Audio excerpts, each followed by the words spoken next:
বল হাতে ফিরলেন পূর্ণ সাকিব আল হাসান। না, অনেক উইকেট নেননি, 4 ওভারে 25 রান দিয়ে নিয়েছেন 1 উইকেট। তবে এর মধ্যে আছে একটা বিশেষত্ব।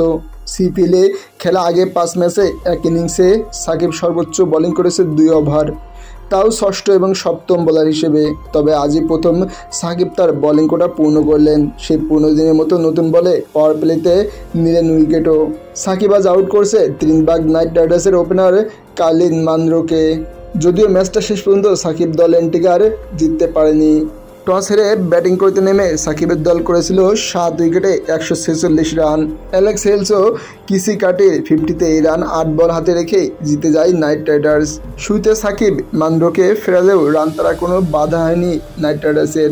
কাটিং ও হেলসের 87 রানের জুটি আসলে তাদের জয় নিশ্চিত করে যায়। 4 নম্বরে নেমে নিকোলাস পুরান 11 বলে 23 রান করে কাজটা আরও সহজ হয় দলটির জন্য। আজ ক্যারিয়ারে 88তম টি-20 50 পেয়েছে হেলস, যা সর্বোচ্চ 50 করা ব্যাটসম্যানদের তালিকায় ষষ্ঠ।